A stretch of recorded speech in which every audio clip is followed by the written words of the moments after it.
Madame Diégui Diop Fall maa ngi lay nuyu. Mama Moussa maa ngi lay fay. est-ce que xale yi daañu bokk ci journée de l'enfant africain bi. absolument Mama Moussa balaa may sore foofu sax. may nuyoo ba pare. di sant ba pare di jaajëfal Maïmouna Sissoko. ndax nag ni ko DC waxee la amee programme enfance dafa am ay pàcc. enfance bu ñu ko waxee programme c'est de 0 à 18 ans. 0 à 18 ans ñu dagg ko def 0 à 5 ans. 0 à 5 ans ñu tuddee ko petite enfance. petite enfance boobu nag ñu dénk ko Maïmouna Sissoko ki nga xamante ni moom moo yor case des tout-petits yi yor daara communautaire yi yor tabax bi yor surtout nag DIPE muy développement intégré de la petite enfance. mooy xalaat système holistique dans son ensemble lekku xale bi nan la ñuy def ba du feebar jàngam fan la koy jàngee poids wam sax dañ koy jël ñu ànd si ak PIPA DHS ak koyka mi mu àndal donc petite enfance keñ mi ngi si li ñuy def ndax loolu la ak pupille office national des pupilles de la nation nga xamante ni dañ ko jëloon bi bateau le Joola bi amee waaye président Macky Sall ci xarañteem ak politique bu mu bëgg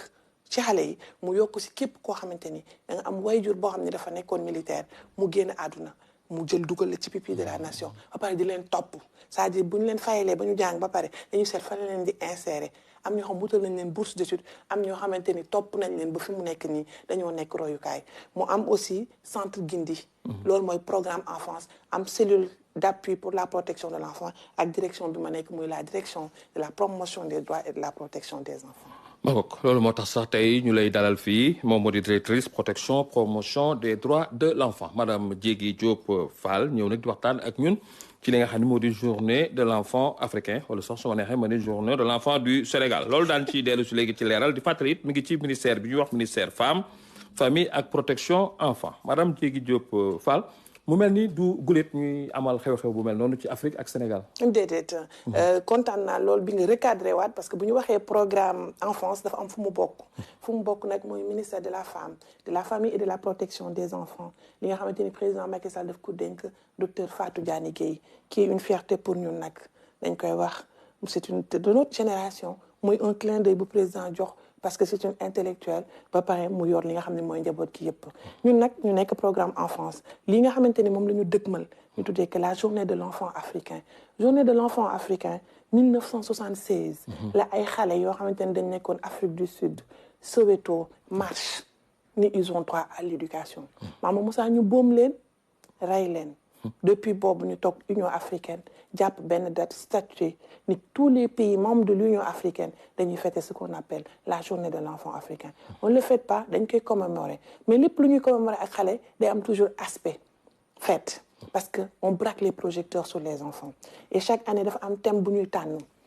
bu ñu ko tànnee ba pare ñu càmbar ko ñu xool ko ñu jël un rapport yóbbu ko au niveau de l'Union africaine ren boobu thème ban la les droits de l'enfant dans le monde numérique mu interpeller leen yéen directement et Sénégal dafa instituer depuis un moment la journée de l'enfant africain donne la porte à la semaine nationale de l'enfant ñu boole ko ñoom ñaar donc bu ñu paree le 16 juin dañ koy continuer ba le 24 thème bi nag ren les droits de l'enfant dans le monde numérique mooy xale yi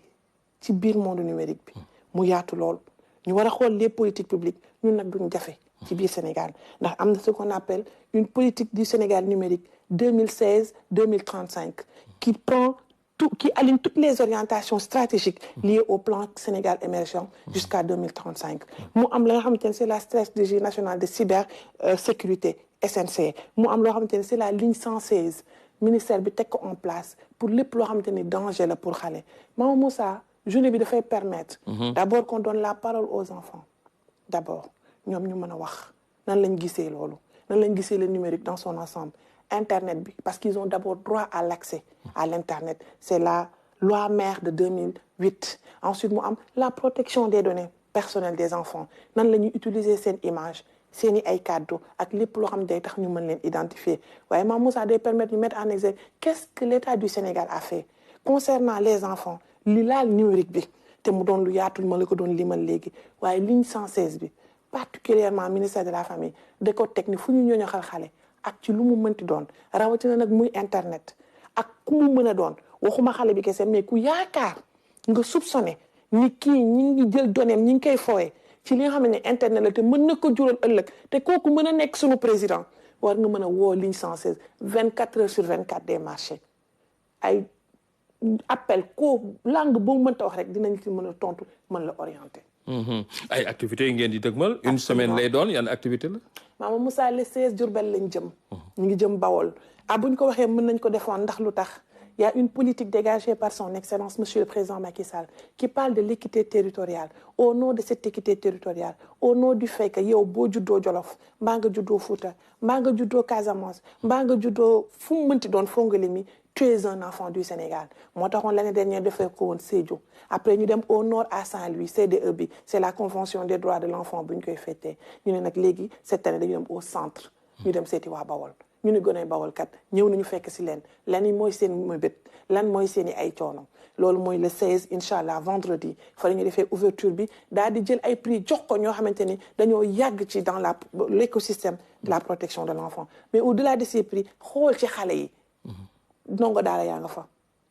kan moo ci dàq jànk sélectionné nañ ko ak ci biir école yi mais Maama Moussa du ñoom foofu dañuy def consultation gratuite le 17. ñeenti daara yu gën a mag si juróomi quartier yi am Diourbel daara bu nekk am na 250 enfants xaw ma nu ñuy waxee 250 ci wolof ñaar téeméer ak juróom fukki xale de 5 ans à 17 ans ñu yóbbu ay médecins spécialistes ay dentistes ay pédiatres yoo xam dañuy jógee fii taal oto ànd ak ñun ñu ànd seeg ministère de la santé ak seen ministère mu ànd ak ñun ñu yóbbu ay tablettes fas yéene jàppale xale yooyu loolu dimanche bi lañ koy def le 17 ñu taalaat suñuy oto ñu waat fii Dakar wane ni aussi li ñuy def ñor nañu def panel au niveau de Radisson Blu ce qui veut dire les droits de l'enfant dans le monde numérique et la spécificité des filles xale yi la ñuy jël seen i ay yaram di ko dugal ci internet bi di leen xoñañal ak di leen def ay chantage sur le plan sociologique fan lañ ci toll parce que internet dafa développement bu gaaw est-ce que ñun topp nañu est-ce que loi yi topp nañu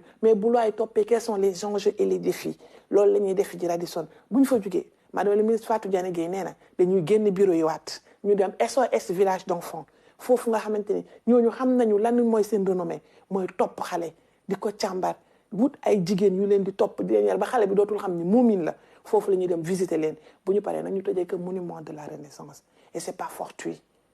ça a son titre ça a son symbolique ñu dem foofu nag pour le 24 incha allah. balaa ñu jeexal xëy na ñuy wax situation xale yi gis nañu ñoo xam ne ñu ngi taxawaalu gis nañu amul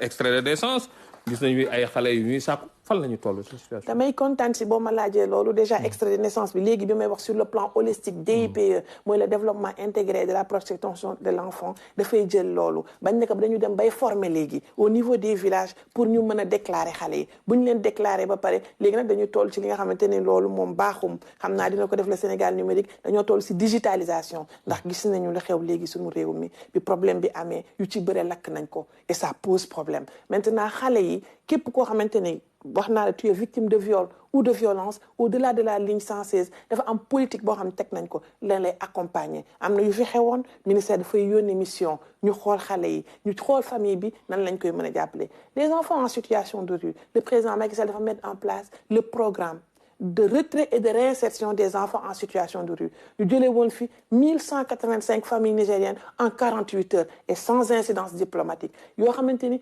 plus de 600 xale de 0 à 2 ans ñoo ci nekkoon ñu yóbbu leen delloo leen am na ñeneen ñu ñëwaat mais jóge wuñu foofu kese Maama Moussa nous sommes autour d'une ceinture de feu te ñooñu nag au nom des droits de la CEDEAO ñu mën a dem ak dikk ci biir Sénégal gii waaye bu fekkee infraction am na ñu war ko mën a jubbanti waat dañ koy jubbanti jële leen ci mbedd parce que place su xale fépp la ba mu des mbedd waaye Maama Moussa je lance un appel aux familles surtout jigéen ñi ñun ñi di jur doom du ku ko bëgg rek am ko du question da nga koy bëgg sabab ko rek am ko du question da nga koy bëgg sabab ko rek am ko nga ñaan suñu borom mu jox la kon boo joree téyel l'État est chargé d'instruire mais pas d'éduquer mënuñu am policier ak gendarme ci ginnaaw xale bu nekk dañu yaraat xale yi kon nag rendez-vous bi la taxoon ngay sonn ba demee ba yàq la taxoon jóg nañ toogaat ñu xoolaat suñuy doom rendez-vous le 16 juin Diourbel à l'esplanade gannaaw suba aljuma bi comme que aljuma la nag te dëkku Serigne Ahmad Bamba la Xaadimu Rasuul nañu teel a ñëw ñu teel a commencé 9h ñëpp ñëw ñëpp génn ñu teral suñuy xale ak suñuy doom fàttali leen li leen war fàttaliwaat ñun itam li ñu war en tant que waajur ak état après ñu dérouler nag suñu semaine nationale ci esplanade de la mairie de Diourbel. Madame Diégui Diop Fall doon sunu gan ci ëttu xibaar yi wolof yi ci télévision nationale tey jii fàttali directrice protection promotion des droits de l'enfant la ci ministère bi yor lépp lu jëm ci wàllu femme famille ak protection de l'enfant jërëjëf.